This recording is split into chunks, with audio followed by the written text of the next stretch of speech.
بادشاہ وقت نے لیلا کو دربار میں بلایا، اور چونکہ بڑا شہرہ تھا، یہ جو مجنو جو تھا یہ شہزادہ تھا باقاعدہ، لیکن ہوش و حواس باختہ ہو گئے، بس محبت کا ایسا جنون چڑھا کہ اصلی نام بھی جاتا رہا۔ تیری محفل میں آ کے بدنام ہوئے، نگاہ زمانہ میں بے نام ہوئے، تو نے وعدہ کیا بچھڑیں گے نہ ہم، تیرے ہی ہاتھوں سے نیلام ہوئے۔ تشخص مٹ گیا، پہچان مٹ گیا، نام ہی مٹ گیا۔ کہتے ہیں یہ حضرت امام حسن اور حضرت امیر معاویہ کا جب وہ خلافت کا معاملہ تھا تو کسی نے اس سے پوچھا کہ ہاں بھئی تیری رائے کیا ہے، یہ اس دور میں ہوا ہے نا، تو کہا کہ ہاں تیری رائے کیا ہے؟ اس نے کہا دونوں ہی حقدار نہیں ہیں، میری لیلا حقدار ہے۔ تو کہا آنتا مجنون، تو کہیں پاگل تو نہیں ہو گیا؟ تو اس سے اس کا نام مجنون پڑ گیا۔ تو مجنون نام پڑ گیا، نام تو کیس تھا اس کا، لیکن نام بھی مٹ گیا، تشخص بھی مٹ گیا، پہچان بھی مٹ گیا، شہزادہ ہو کے گلیوں میں رل گیا، نام بھی باقی نہ رہا۔ اللہ اکبر۔ تو خیر بڑی دہائی تھی، تو خلیفہ وقت نے دربار میں لیلا کو بلا لیا کہ تیرے حسن میں کون سا جادو ہے کہ تو نے ایک شہزادے کو حواس باختہ کر دیا، اس کو اپنی ہوش بھی نہیں رہی ہے، مجھے تو تیرے میں کوئی خوبی نظر نہیں آ رہی۔ گفت لیلا را خلیفہ کاں تو ہی، کس تو مجنو شد پریشان و غوی، از دیگر خوباں تو افزون ایستی، باقی عورتوں سے تو کوئی انوکھی تو ہے نہیں، تیرے سے زیادہ حسین تو میری لونڈیاں ہیں۔ گفت خامش چوں تو مجنو نیستی، لیلا نے کہا بادشاہ چپ کر جا، تو کوئی مجنو تو نہیں، میں تمہیں خوبصورت نظر آؤں، تو کوئی مجنو ہے؟ دیدائے مجنو اگر بودے تو را، از دو عالم بے خطر بودے تو را، تیری آنکھ مجنو والی ہوتی پھر تو مجھے دیکھتا، تو ہوش دارو لیک مجنو بے خودست، در طریق عشق بیداری بدست، تو ہوش والا ہے اور مجنو ہوش کو چھٹی دے کے آیا، اور اس کوچے میں جو ہوش کی پونجی لے کر آئے اسے سودا نہیں ملتا۔ اللہ اکبر۔ یہاں ہوش گوا کے آنا پڑتا ہے، اس لیے تجھے میں کیسے خوبصورت دکھائی دوں؟ تو رومی سے نتیجہ نکالتے ہیں اگر لیلا کو دیکھنا ہو تو مجنو کی آنکھ چاہیے، اور اگر مصطفیٰ کو دیکھنا ہو تو ابو بکر کی آنکھ چاہیے، پھر جلوے انہی کے نظر آئیں گے۔ اور اقبال نے تو 2 قدم آگے جو ہے وہ بات کر دی۔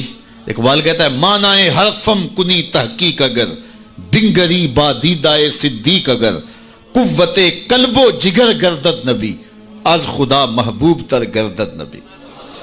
اللہ اکبر۔ اقبال نے کتنی کمال کی بات کر دی، کہا کہ اگر میں تحقیقی بات کروں، معنی حرفم، اللہ اکبر، میں اگر اپنے معنی حرف کی تحقیق اور جستجو کے دائرے میں آ کے بات کروں اور پھر صدیق اکبر کی آنکھ سے دیکھوں تو میں جدھر دیکھوں جلوے محبوب کے دکھائی دیں۔ اور اگلی بات کر دی، اور اس کی مجھے تشریح کرنی پڑے گی اگر جو ہے وہ اس کا میں ترجمہ کروں، از خدا محبوب تر گردد نبی۔ اقبال کہتے ہیں کہ خدا سے بھی نبی محبوب لگنے لگ جاتے ہیں۔ تو اس کا کیا معنی ہے؟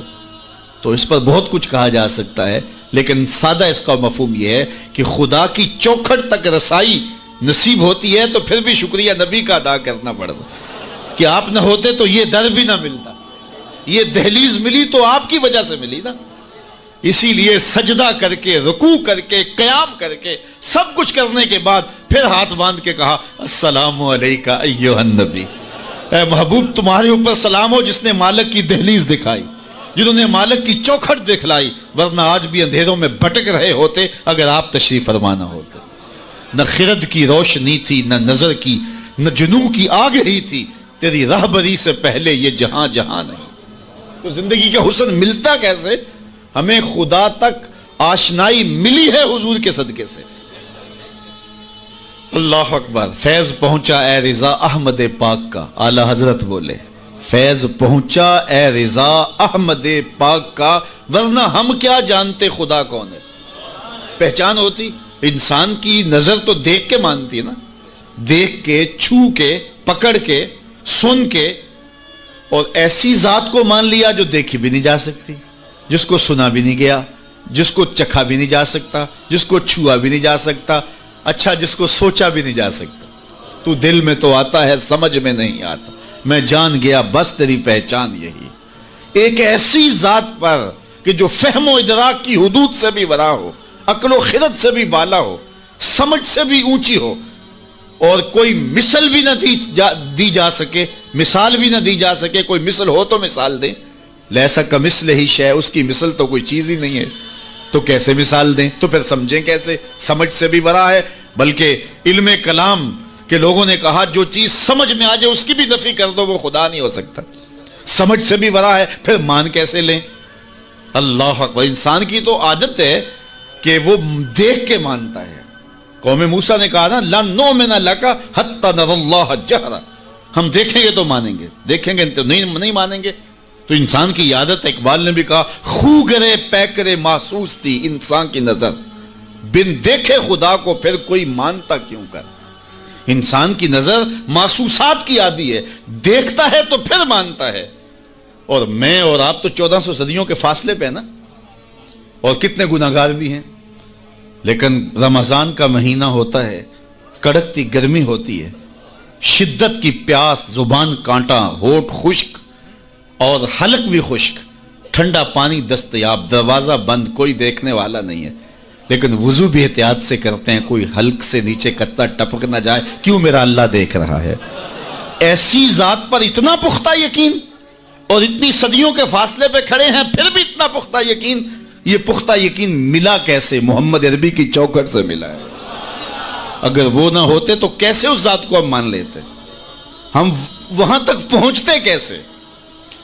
اللہ کے محبوب علیہ السلام ایک دن مدینے سے گزر رہے تھے، تو ایک شخص جس کا نام تھا سوا، تو وہ گھوڑا لیے جا رہا تھا. حضور کو پسند آ گیا. اس سے کہا کہ یہ بیچتے ہو؟ اس نے کہا بیچتا ہوں. کتنے کا؟ اتنے کا. کہا کہ رکو میں اس کی قیمت لے کے آیا اور تمہیں دیتا ہوں. گھوڑا چونکہ پسند آ گیا تھا حضور کو، تو آقا قیمت لینے گئے تو کسی نے اس کو رکے ہوئے دیکھا تو پوچھا یہاں کیوں کھڑے ہو؟ اس نے کہا مسلمانوں کے نبی سے اس گھوڑے کا سودا ہو گیا تو وہ قیمت لینے گئے. اس نے کہا مجھے زیادہ پیسوں سے دے دو. تو اس نے کہا میں تو یار سودا کر چکا ہوں. اس نے کہا کہ کوئی گواہ تھا؟ کہا نہیں. کہا مکر جانا. اس کو پیسوں کی لالچ آ گئی. اس نے کہا ٹھیک ہے. حضور اتنے میں قیمت لے کے پہنچ گئے. تو اس نے کہا میں نے تو آپ سے سودا کوئی نہیں کیا. حضور نے کہا ابھی تو سودا ہوا ہے.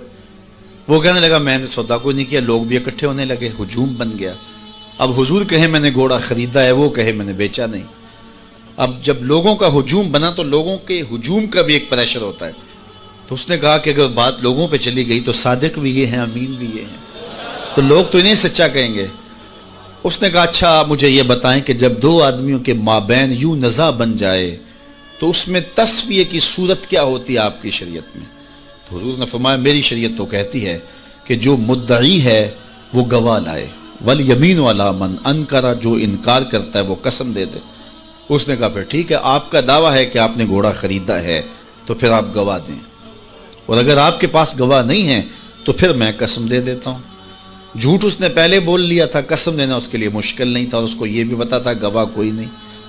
تو اس نے کہا جناب آپ گواہ لے آئیں، آپ گواہ پیش کر دیں تو میں گھوڑا دے دیتا ہوں جس قیمت پہ آپ بتا رہے ہیں، اور اگر آپ کے پاس گواہ نہیں ہے تو پھر میں قسم دے دیتا ہوں. اب بھری بزم تھی، لوگوں کا ہجوم تھا، اور اس نے ایک ایسی بات کی. قبل اس سے کہ کچھ دیر گزرتی، حضرت حذیفہ رضی اللہ تعالی عنہ، حذیفہ بن یمان الانصاری رضی اللہ تعالی عنہ آگے بڑھے اور کہا کہ گواہی مانگتا ہے؟ اس نے کہا جی میں گواہی مانگتا ہوں. تو کہا میں گواہی دیتا ہوں، جتنے میں حضور نے بتایا اتنے میں سودا ہوا ہے اور حضور نے گھوڑا خریدا ہے. اس نے کہا جی ٹھیک ہے مجھے پیسے مل گئے اور ٹھیک ہے میرا مطالبہ پورا ہو گیا، گواہی چاہیے تھی، درکار تھی گواہی مل گئی. تو اس نے گھوڑا دے دیا اور قیمت اس نے لے لی. قیمت اس نے اپنی مرضی کی گھوڑے کے مطابق ہی لی تھی، وہ تو زیادہ پیسوں کے لالچ میں مکرا تھا. تو خیر اس کو راستہ نکلنے کا مل گیا. تو اس نے کہا جی ٹھیک ہے جی، گھوڑا اس نے حضور کو دے دیا اور قیمت اس نے خود لے لی. تو حضور علیہ السلام جب چلنے لگے، لوگ ہٹنے لگے، تو حضور نے حضرت حذیفہ رضی اللہ تعالیٰ عنہ کو اشارے سے قریب کیا اور کہا کہ تم نے گواہی دی، تم تو موقع پہ موجود ہی نہیں تھے، تو تم نے گواہی کیسے دی؟ تو حضرت حذیفہ رضی اللہ تعالیٰ عنہ نے کہا حضور گھوڑا کیا ہے، آپ کے کہنے پہ تو ہم نے رب کی گواہی دے دی. ہم نے رب کو دیکھا تھا، آپ نے کہا نہ ہے تو ہم نے مان لیا. تو یہ گھوڑا کیا ہوتا ہے؟ تو حضور نے آپ حضرت حذیفہ کا ہاتھ پکڑ کے فضا میں بلند کیا اور لوگوں کو کہا جانے والوں رک جاؤ. لوگ ٹھہر گئے. کہا کسی عدالت کو کچہری میں گواہ کی ضرورت ہو تو میری شریعت 2 گواہ مانگتی ہے، لیکن جہاں میرا خزیمہ ہوگا، ہاں حذیفہ نہیں، خزیمہ بن ثابت انصاری رضی اللہ عنہ، جہاں میرا خزیمہ ہوگا وہاں ایک ہی گواہی 2 کے قائم مقام ہوگا. فیض پہنچا اے رضا احمد پاک کا، ورنہ ہم کیا جانتے خدا کون ہے. میں اگر خدا سے ملنا چاہوں تو مجھے بتاؤ نہ کہ میں کدھر جاؤں. شرق کو جاؤں، غرب کو جاؤں، شمال کو جاؤں، جنوب کو جاؤں، نیچے سوراخ کروں، اوپر سیڑھی لگاؤں، کدھر جاؤں. میں آپ سے ملنا چاہتا ہوں تو میں شرق کی جانب سفر کروں گا. آپ مجھ سے ملنا چاہتے ہیں تو غرب کی جانب دوڑیں گے. لیکن میں خدا سے ملنا چاہتا ہوں، وہ تو جہتوں سے پاک ہے، وہ تو سمتوں سے پاک ہے. تو اس کو ملنا چاہوں تو بتاؤ کدھر جاؤں. اللہ اکبر. آئیے ذرا قرآن کا اسلوب دیکھیے. وَإِذَا سَأَلَكَ عِبَادِي أَنِّي فَإِنِّي قَرِيبٌ. حبیب میرے بندے تیرے پاس آ کے میرا پوچھتے ہیں. بندے میرے ہیں، مجھے ڈھونڈتے ڈھونڈتے تیرے پاس آ گئے اور تیرے پاس آ کے پھر میرا پوچھنے لگے. فَإِنِّي قَرِيب. ان آنے والوں کو بتلا دیجئے کہ میں دور نہیں ہوں، نیڑے ہی. فا تاقیبیہ کے بعد علماء تفسیر نے لکھا کہ کل مقدر ہے، یہاں کل ماننا پڑے گا. فَإِنِّي قَرِيب اے فَقُلْ إِنِّي قَرِيب. ان کو کہہ دیجئے کہ وہ دور نہیں، آگے ہو تو مل جائے گا. یہ ہے ترجمہ کل کے مقدر ماننے سے. لیکن صوفیہ فرماتے ہیں کل کو مقدر ماننے کی ضرورت ہی کیا ہے، بات ہی سیدھی ہے. حبیب میرے بندے مجھے ڈھونڈتے ڈھونڈتے تیرے تک آ گئے. تو محبوب جب تیرے تک آ گئے میں پھر بھی دور ہوں. میرے بندے جب مجھے ڈھونڈتے ڈھونڈتے تیرے تک جو آ گئے ہیں تو محبوب تیرے تک آگے ہیں تو میرے تک آگے. یہ تیرے پاس آ کے پھر میرا پوچھ رہے ہیں. خضر بتلائے تو کیوں کر بتلائے، اگر ماہی پوچھے کہ دریا کہاں، اگر مچھلی چھلانگ لگا کے غوطے کھا کے پھر پوچھے کہ دریا کدھر ہے تو خضر کیا بتائیں گے اسے. محبوب تیری گلی میں آ کے میرا پوچھتے ہیں، جو تیرے پاس آگے وہ میرے پاس آگے، کیونکہ تیرے تک پہنچنا ہی تو میرے تک پہنچنا ہے. اور میرے امام پھر بولے بخدا خدا کا یہی ہے در، نہیں اور کوئی مفر مکر، جو وہاں ہو یہیں آ کے ہو، جو یہاں نہیں وہ وہاں نہیں. وہی لا مکان کے مکی ہوئے، سر عرش تخت نشیں ہوئے. یہ نبی ہیں جس کے ہیں وہ مکان، وہ خدا ہے جس کا مکان نہیں. تو کہا اگر خدا تک پہنچنا ہے تو مصطفیٰ تک جانا ہوگا. بس یہی راستہ خدا تک پہنچتا ہے. اللہ اکبر. تو حضرت عیسیٰ علیہ السلام نے فرمایا لوگوں میں جا رہا ہوں اور میرے بعد اب وہی آئے گا جس کا نام احمد ہوگا. تو ایک حواری اٹھ کے کھڑا ہو گیا اور کہنے لگا کہ حضرت جس کے قصیدے آپ بھی پڑھ رہے ہیں کیا وہ آپ سے بھی افضل ہوگا. تو سنو حضرت عیسیٰ نے کیا جواب دیا. آپ کے سینے میں ٹھنڈ پڑ جائے گی. ویسے تھوڑی سی تقریر میں اور کروں گا لیکن میں یہی بھی چھوڑ دوں تو آپ ناراض نہیں ہوں گے، اس لیے کہ بات اتنی ہے کہ پورا سال آپ پر نشہ طاری رہے گا. اللہ اکبر. کہا حضرت جس کے قصیدے آپ بھی پڑھ رہے ہیں کیا آپ سے بھی افضل ہوگا. تو سنو حضرت عیسیٰ نے کیا جواب دیا. انجیل برنباس میں آج بھی یہ لفظ موجود ہیں. تو حضرت عیسیٰ علیہ السلام نے کہا افضل ہونے کی بات کرتے ہو، وہ تو اتنی عظمتوں کا حامل ہے، اگر اس کے نالین کے تسمے کھولنے کی سعادت ابن مریم کو مل جائے تو یہ بھی مقدر کی بات ہے، یہ بھی بخت کی بات ہے کہ ان کے نالین کے تسمے کھولنے کی سعادت مل جائے. تو دنیا منتظر رہی، زمانہ انتظار کرتا رہا.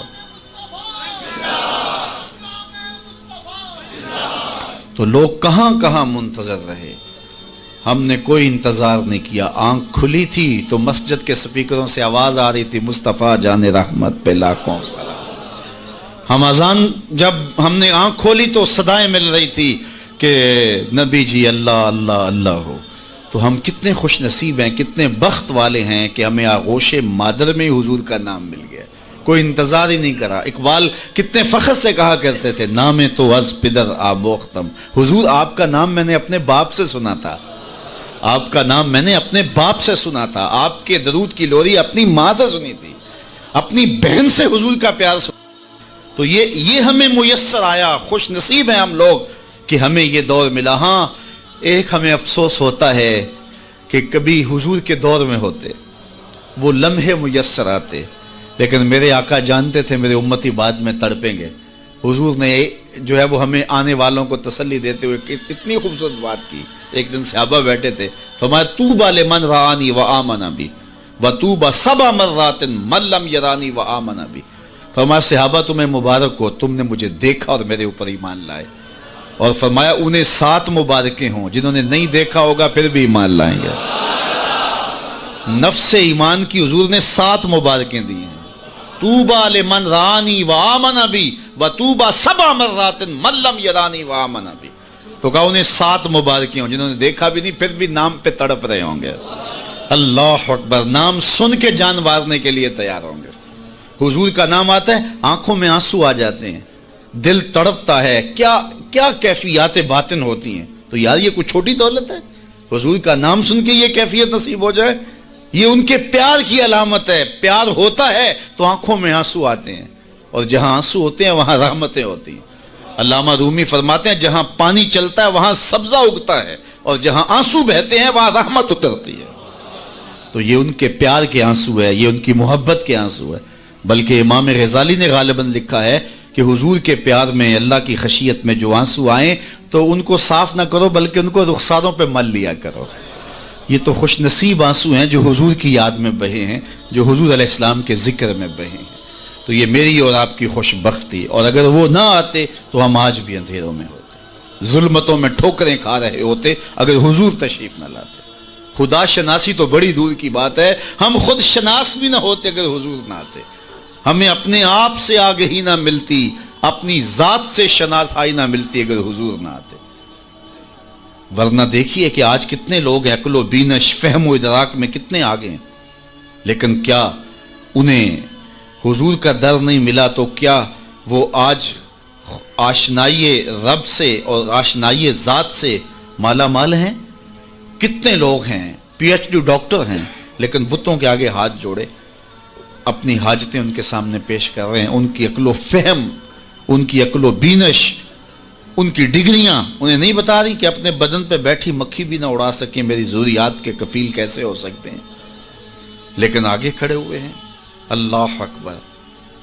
لیکن دوسری جانب میں ایک مثال دیا کرتا ہوں. میں ایک بچپن میں ایک چیز دیکھی کہ ہماری مسجد میں ایک بچہ اپنے پینچے کو مل مل کے دھو رہا تھا.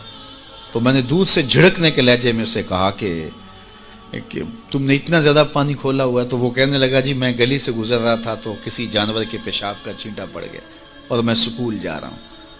اور وہ کوئی درس نظامی کا فارغ التحصیل نہیں تھا کہ اس نے نجاست غلیظہ و خفیفہ کے احکام پڑھے ہوں. تو اس سے میں سوچنے لگا کہ اس ڈاکٹر کو تو سمجھ نہیں آئی جو گائے کا پیشاب تبرک سمجھ کے پی رہا ہے, اور اس 8 سال کے پرائمری کلاس کے بچے کو سمجھ آ گئی, اور یہ پانچے کے اوپر پڑے ہوئے پیشاب کے غیر مری چھینٹے کو بھی گوارا نہیں کر رہا. تو میں نے کہا اس کی طبیعت میں یہ تقدس کہاں سے آ گیا؟ تو اندر سے آواز آئی وہ ہے ڈاکٹر لیکن اس کے ہاتھ میں دامن میرے حضور کا نہیں, اور یہ ہے بچہ لیکن ماں نے گٹی میں پیار حضور کا دیا ہے, اس لیے تقدس اس کی روح تک اتر گیا ہے, اس کے باطن میں اتر گیا ہے. تو یہ ان کے صدقے سے ہمیں زندگی کا نور نصیب ہوا ہے, ورنہ آج بھی ہم اندھیرے اور ظلمت میں ہوتے, اور آج بھی ہم کسی بت کے آگے ہاتھ جوڑے کھڑے ہوتے اگر ان کا در نہ ملتا, ان کی چوکھٹ نہ ملتی, اور ان کی دہلیز میسر نہ آتی. نہ خرد کی روشنی تھی, نہ جنوں کی آگہی تھی, تیری رہبری سے پہلے یہ جہاں جہاں نہیں تھا. اور آج زندگی کا سارا نور اور باطن کے سارے اجالے اور شعور و عقل اور فہم و ادراک کی ساری دولتیں جو ہمیں میسر ہیں, یہ حضور علیہ السلام کی ولادت کے صدقے سے ہمیں میسر آئی ہیں. ورنہ واشیوں سے بدتر معاشرہ تھا, اور بدترین معاشرہ تھا جس میں زندگی انسانیت کاٹ رہی تھی. بلکہ میں کہوں گا کہ صرف حضور علیہ السلام کی آمد کے فوائد مرتب صرف مسلمانوں پہ نہیں ہوئے, مومنوں پر احسان تو ہے ہی ہے کہ ان کی دنیا بھی اور آخرت بھی سنور گئی, باقی بھی پوری کائنات کے اوپر بسنے والے انسانوں کو جہاں کہیں بھی آپ کو شعور اور روشنی اور اجالا نظر آئے گا وہ سارا صدقہ ہے آمنہ کے جگمگاتے چاند کا. جہاں بھی روشنی نظر آئے گی آپ کو, جہاں بھی کسی نے کچھ سیکھا ہے. آج ہم اگرچہ کچھ معاملات میں کچھ قوموں سے پیچھے رہ گئے اور وہ بہت آگے جا چکے ہیں, لیکن انہوں نے یہ نور اٹھایا کہاں سے ہے, یہ روشنی لی کہاں سے ہے؟ اگر معاشرتوں کی روشنیاں ہیں اگر عدل و انصاف کے نور پھیلے ہیں معاشرے میں اور مختلف قوموں کے اندر، تو وہ سارے کے سارے اسی دہلیز سے لیے گئے ہیں اور اسی چوکھٹ سے اٹھائے گئے ہیں۔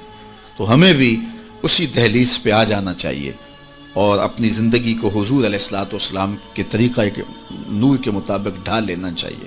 ہمیں تو کسی اور در پہ جانے کی ضرورت نہیں ہے، ہمیں تو کسی دہلیز پہ ماتھا ٹیکنے کی ضرورت نہیں ہے، ہمیں تو مکمل اسوہ اور مکمل نمونہ زندگی دیا گیا حضور کی ذات کی صورت کے اندر۔ اس لیے ہم اپنی گھریلو زندگی سے لے کر کے اپنے سیاسی امور تک اسی دہلیز سے لے کر کے اپنی زندگی کو جنت بنا سکتے ہیں اور اپنی آخرت بھی بہتر کر سکتے ہیں۔ دوسرے لوگوں نے حضور علیہ الصلوۃ والسلام کے اصول و ضوابط، حضور کے دیے ہوئے جو ہے وہ نظام زندگی سے روشنی لے کر کے اپنی دنیاوی زندگی کو تو جنت بنا لیا، لیکن حضور علیہ السلام سے باطنی تعلق قائم نہ کر سکے اور اپنی آخرت جو ہے وہ روشن نہ کر سکے۔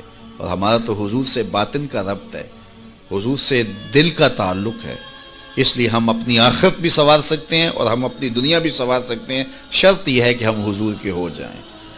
پھر ہمیں عزت بھی ملے گی، ہمیں سرخروئی بھی ملے گی، تخت و تاج بھی ہمارے رب کا وعدہ ہے، وَأَنْتُمُ الْأَعْلَوْنَ إِن كُنتُم مُؤْمِنِينَ۔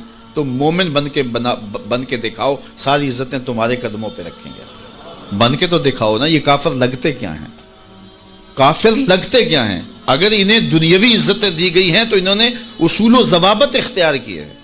اقبال نے وہ جب شکوے کی زبان کھولی تو اس میں کہا نا کہ کافر کو دیے حور و قصور اور مومن کے لیے فقط وعدہ حور، تو اس کے جواب میں کہا تم میں کوئی حوروں کا چاہنے والا ہی نہیں، جلوائے طور تو موجود ہے کوئی موسیٰ ہی نہیں۔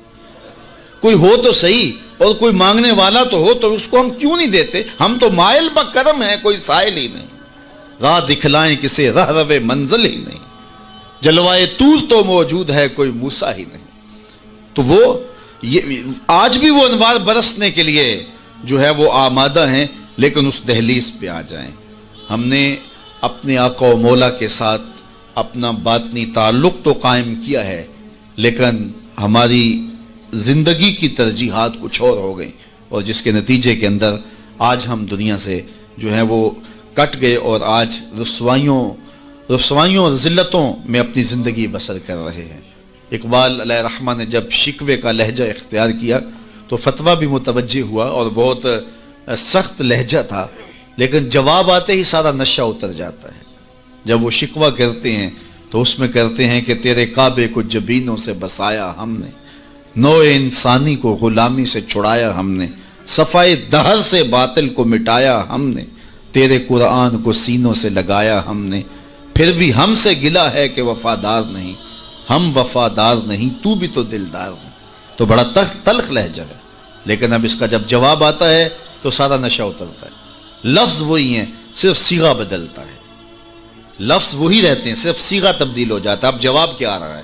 پہلے تو یہ تھا کہ صفائے دہر سے باطل کو مٹایا ہم نے، نوع انسانی کو غلامی سے چھڑایا ہم نے۔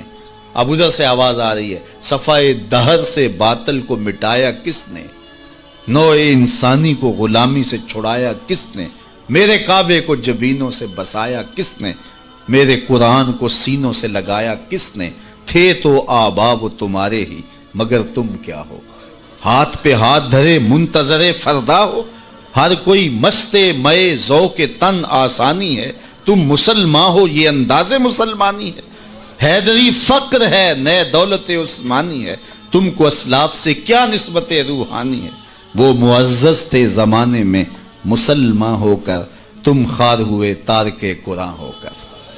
ہماری پستی، ہماری ذلت، ہماری رسوائی اس نظام زندگی کو چھوڑ دینے سے ہے۔ ہم اپنے آپ پہ غور کریں، اپنی زندگی پہ غور کریں، ہم کہاں کھڑے ہوئے ہیں۔ یہ بات تو ہمیں کہی گئی تھی نا کہ جو الطہور نصف الایمان، صفائی آدھا ایمان ہے، لیکن یہ ان لوگوں نے اپنا لیا کہ جن کے مذہب میں نہانا اور غسل کرنا روا نہیں تھا۔ آپ جو ہے وہ فرانس کی خوشبوئیں پوری دنیا کے اوپر مشہور جانتے ہیں، کبھی اس کا پس منظر بھی جو ہے وہ معلوم کیا کہ کیا ہے؟ کیونکہ یہ غسل نہیں کرتے تھے اور بدن سے اتنی بدبوئیں اٹھتی تھی کہ ان پر جو ہے خوشبو اس پر غالب کرنے کے لیے طرح طرح کی خوشبوئیں یہاں آئیں تاکہ جو ہے وہ بدبو سے لوگ ناک پہ جو لوگ ملنے آتے وہ ناک پہ ہاتھ رکھ لیتے. ان کے بادشاہوں کے جسموں سے بدبو آیا کرتی تھی, ان کے ہاں نہانا نہیں تھا. یہ تو مسلمانوں نے آ کے سکھایا. اور جب اندلس انہوں نے فتح کیا تو اس وقت جو وہاں واشروم انہوں نے بنائے تھے مسلمان, سب سے پہلے انہوں نے غالب آ کے ان کو توڑا اور پھر اسی روش میں چلے گئے. پھر آہستہ آہستہ انہوں نے سوچا کہ یار دیکھو تو صحیح. اور آج صفائی پسند وہ ہو گئے, آج گلیاں ان کی صاف ہیں, آج بازار ان کے صاف ہیں, آج ملک انہوں نے ایسے بنا کے رکھے ہیں جیسے ایک سگڑ بی بی اپنا گھر سنوار کے رکھتی ہے, اور ہمارے گلی کے اندر ہم کچرا پھینک کے گھر چلے جاتے ہیں.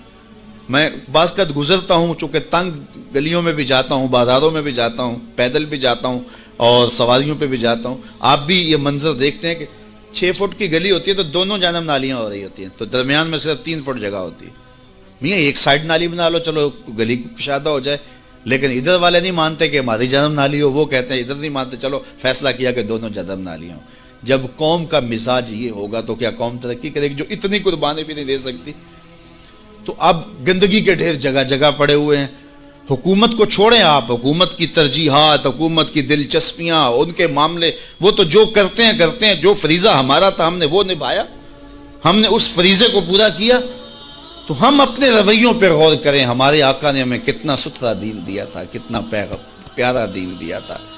میں نے اس مرتبہ میلاد کے موقع پہ کہا کہ دیکھو ہماری ترجیحات, کہ ہم نے پورا, ہم ایک گلی سے گزرا تو وہ گلی کے اوپر پورا وہ گوٹا کناری کی ہوئی تھی اور جھنڈیاں بھی اور چراغاں بھی کیا تھا اور بہت زیادہ پیسے لگے ہوئے ہوں گے.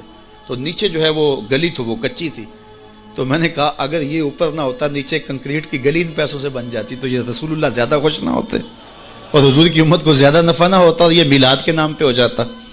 لیکن نیچے کچی گلی ہے اور وہ کہتے ہیں یہ حکومت کی ذمہ داری ہے, اور ہم نے اوپر گلی کے اوپر گوٹا کناری بھی کی ہوئی ہے اور اسے چراغاں بھی کیا ہوا ہے اور اس کے اوپر فانوس بھی لٹکائے ہوئے ہیں اور لاکھوں روپے اس گلی کو سجاتے ہوئے ہم نے لگا دیا. لیکن اگر ہم پکی کر لیتے گلی تو وہ زیادہ اچھا نہ تھا کہ وہ ہمیشہ کے لیے جو ہے وہ ایک مسئلہ ختم ہو جاتا. لیکن وہ نہیں کریں گے, یہ کریں گے ہم نے اپنی ترجیحات اپنی مرضی سے مقرر کی ہوئی ہیں. تو میرے رسول صلی اللہ علیہ وسلم نے جو ہمیں دین دیا ہے اس دین کو اختیار. اس کا یہ مطلب نہ لیا جائے کہ میں میلاد کے چراغاں کا مخالف ہوں. آج کل تو یہ بھی بڑا ڈر لگا رہتا ہے کہ فتوے ایک دم جو ہے وہ متوجہ ہو جاتے ہیں اور کافر سے نیچے تو چھوڑتے ہی نہیں نا. لیکن یہ دکھڑے ہیں ہمارے. میں کہتا ہوں گلیاں سجاتے ہو دل ویران نہ رہے. میں کہتا ہوں چراغاں کرتے ہو مکانوں کی چھتوں پہ کرو, میں اس کا انکار نہیں کرتا, لیکن دل کی گلیوں میں اندھیرا نہ رہے. اور تم جھنڈیاں لگاتے ہو حضور کے نام کی, ایک ایک پرت پہ, دل کے ایک ایک پرت پہ نام محمد کی جھنڈی بھی لگاؤ. اور میں نے الحمدللہ جگہ جگہ میلاد کے موسم میں اس مرتبہ توجہ دلائی کہ آپ اس طرح کریں کہ اپنے محلے کے اندر فہرست بنائیں, اپنی گلی کے اندر فہرست بنائیں. اللہ تعالیٰ نے یہ نظام رکھا ہوا ہے. غربت کے زمانے کے اندر بھی ایسا ہوتا ہے کہ ایک گلی کے اندر 20 یا 25 گھر ہیں تو 1-2 گھر والوں کو اللہ تعالیٰ نے مال و دولت سے فرازہ جو ہے وہ مالا مال کیا ہوتا ہے. باقی جو ہے وہ پوری گلی کے لوگ غریب ہو سکتے ہیں, لیکن کوئی ایک آدھ آدمی اللہ تعالیٰ وہاں امیر رکھا ہوتا ہے. ایک پورا گاؤں ہے, دیہات ہے اور بڑا غریب دیہات ہے, لیکن وہاں بھی کچھ 5, 10, 15 ذمہ دار ہوتے ہیں یا کچھ لوگ مالی طور پہ مستحکم ہوتے ہیں. یہ اللہ تعالیٰ نے نظام رکھا ہے. وہ جو 5-10 لوگ ایک بستی میں امیر ہیں, ایک گلی کے اندر 15 یا 20 گھر ہیں تو سارے غربا کے گھر ہیں, تو 2-3 گھر جو ہیں اللہ تعالیٰ نے ان کو نوازا ہوا ہے. تو وہ 2-3 گھر یا اس گاؤں کے اندر جو ہے وہ 10-12 لوگ وہ سوچیں کہ ہمیں سرخاب کے پر لگے ہیں کہ ہمیں دولت زیادہ دی گئی ہے. عقل و فہم کی وجہ سے بھی دولت زیادہ نہیں ہوتی. میاں صاحب فرماتے ہیں بے وقوفاں دے نوکر ویکھے دانش مند سیانے. ایسا بھی ہوتا ہے, یہ اللہ کی تقسیم ہے, وہ جس کو عطا کر دے. تو اب جس کو دولت زیادہ دی گئی ہے وہ سوچے کہ مجھے کیوں زیادہ دی گئی ہے.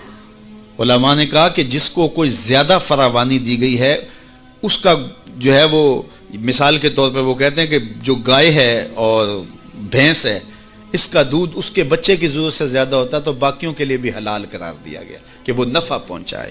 جس کو مال اس کی ضرورت سے زیادہ دیا گیا ہے تو وہ اس مال کے ذریعے اپنے کم از کم رشتہ داروں میں اور اپنے محلے میں اپنی گلی میں کم از کم دیکھے.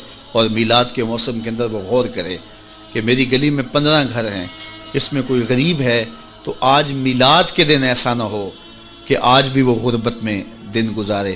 اگر اس کو آپ 1 مہینے کا راشن دے دیتے ہیں اور ساتھ لکھ کے چٹ اس کے اندر ڈال دیتے ہیں میلاد مبارک، اور درود پڑھتا رہے گا اور حضور علیہ الصلوۃ والسلام کا صدقہ کھاتا رہے گا، تو کتنا اچھا ہو۔ تو یہ وہ چیزیں ہیں جس کی طرف ہمیں توجہ کرنی چاہیے، اور میں سمجھتا ہوں کہ حضور علیہ السلام کی محبت سے معاشرے کے دکھ جو ہیں وہ سمیٹے جا سکتے ہیں۔ آقا کریم علیہ الصلوۃ والسلام نے محبت سے ہی معاشرت کو جو ہے وہ اپنے قریب کیا، اور لوگ ایمان کی دولت سے مالا مال ہو گئے۔ وہ ایک بچہ آیا نا اپنی ماں کے لیے لباس لینے کے لیے، اور پہلے وہ گیا اپنے چچا کے پاس، اس کی ماں بیوہ تھی اور اس کا لباس پھٹ گیا تھا، اور وہ اپنے چچا کے پاس گیا تو اس نے دتکار دیا۔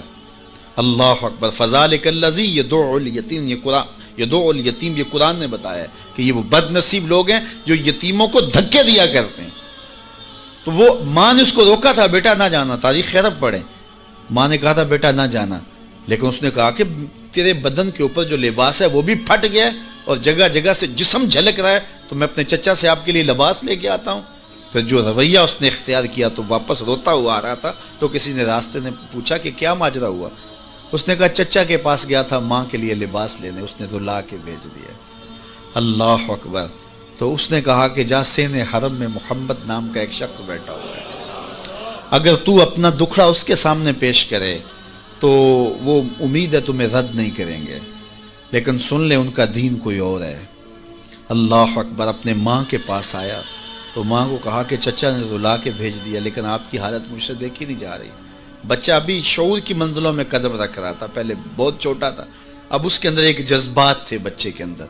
تو ماں نے کہا کہ بیٹا نہیں، ان کے پاس نہیں جانا، سنا ہے کہ وہ جو ان سے ملے دین دھرم چھین لیتے ہیں اس کا۔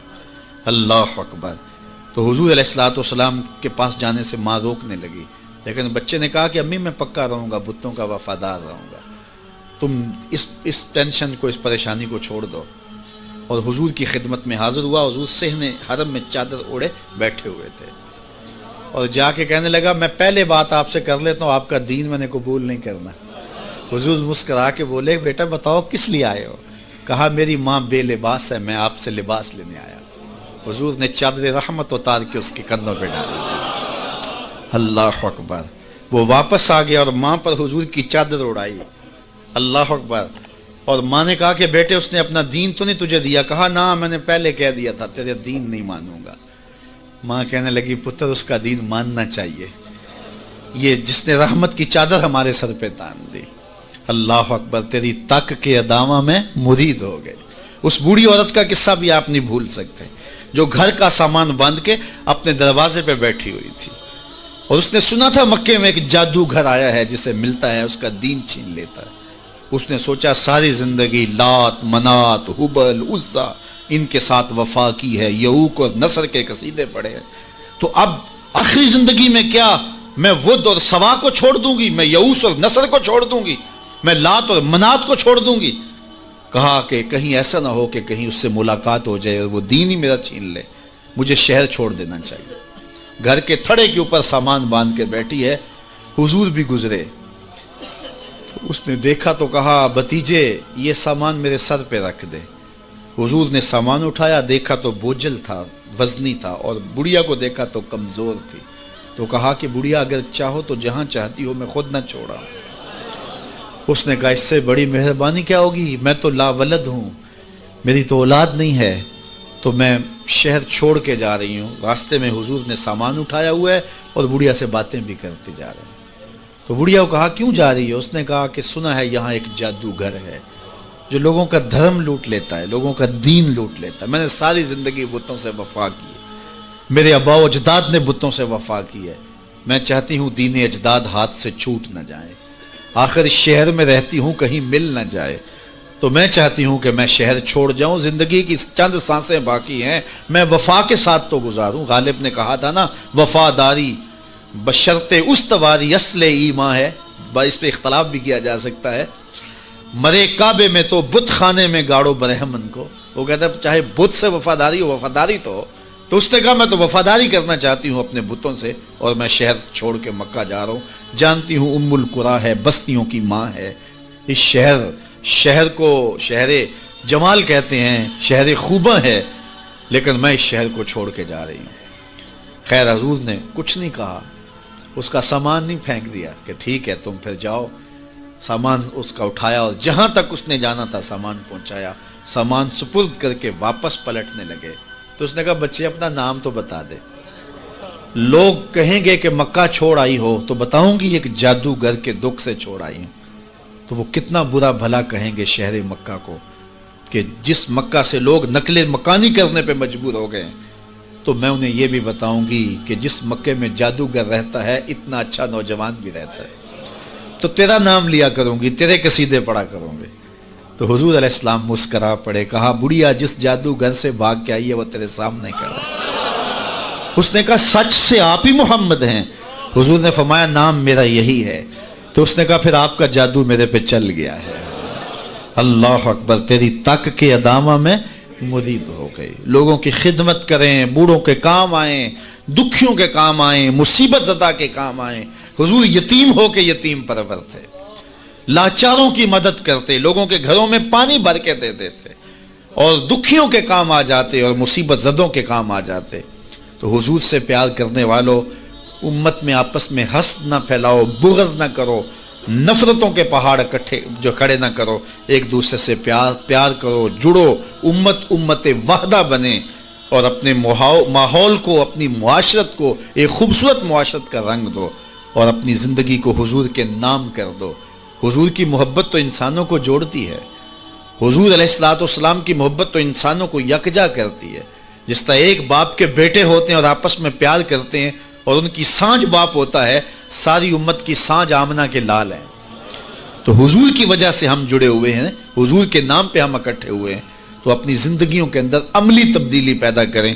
آقا کریم کی اسوہ نور کو دیکھیں، کتنا میٹھا اسوہ تھا میرے حضور کا، کتنی میٹھی زندگی گزار کے گئے ہیں، کتنا پیارا دور حضور نے گزارا ہے، اور وہ ہمارے لیے مکمل، اکمل اور خوبصورت نمونہ ہے حضور کی حیات طیبہ۔ اللہ ہمیں حضور علیہ السلام کی حیات کا نور نصیب کرے، اور زندگی کے جو ایام ہمیں بچے، ہمیں میسر آئے ہیں، ان ایام میں یاد خدا میں ہماری زندگی گزرے۔ جب ہم ایک دوسرے سے پیار کریں گے، حسد نہیں ہوگا، حقد نہیں ہوگا، بغض نہیں ہوگا، کینے نہیں ہوگے، نفرتیں نہیں ہوں گی، تو پھر زندگی خوشگوار ہوگی۔ ہم نے اپنی زندگی کو خود جہنم زار بنایا ہوا، ایک دوسرے کے اوپر ہماری بدگمانیاں، ایک دوسرے کے اوپر حسد، بغض اور کینے، اس نے زندگی کو اوکھا کر دیا ہوا ہے، اور سمجھتے یہ ہیں کسی نے جادو کر دیا ہے، کسی نے ٹونا کر دیا ہے، کسی نے سایہ کر دیا، کسی نے تعویذ ڈال دی ہیں۔ اور میاں نہیں ڈالا ہوا، ہم نے اپنے اندر تعویذ خود حسد اور بغض کے ڈالے ہوئے ہیں، وہی ہمیں چین نہیں لینے دیتے، ہمیں سکون نہیں آنے دیتے۔ اور اگر اپنے اندر کو صاف کریں، ستھرا کریں، پاکیزہ کریں، 5 گانا سجدہ ریزی کی عادت ڈالیں، کسی کا برا نہ چاہیں، اللہ کی مخلوق کے لیے رحمت اور راحت کا سامان بن جائیں، تو پھر دیکھنا کہ کوئی تعویذ آپ کے اوپر نہیں ہوگا، کسی بابے کے پاس چوکڑی بڑھنے کی ضرورت بھی نہیں ہوگی، اور گڑولیاں بھرنے کی ضرورت بھی نہیں ہوگی۔ تمہارا رب اتنا مہربان ہے کہ 70 ماؤں سے زیادہ اپنے بندے سے پیار کرتا ہے، ہر ایک شخص کے ساتھ اس نے ایک محافظ فرشتہ مقرر کیا ہوا ہے جو شیاطین سے حفاظت کرتا ہے بندے کی، تو اس کی تو کرم نوازی ہے۔ زندگی کو اوکھا ہم نے خود اپنے لیے بنایا ہوا ہے، تو زندگی کو سوکھا بنائیں، زندگی کو آسان بنائیں، زندگی کو راحت قدا بنائیں، جہنم قدا نہ بنائیں۔ اور یہ تب ممکن ہوگا جب ہم حضور علیہ السلام کے طریقہ حیات کے مطابق اپنی زندگی ڈال لیں گے۔ میلاد میں آنے والوں کے لیے یہی پیغام ہے۔ اللہ تعالیٰ جل شانہ آپ سب کو دنیا آخرت کی بھلائیاں عطا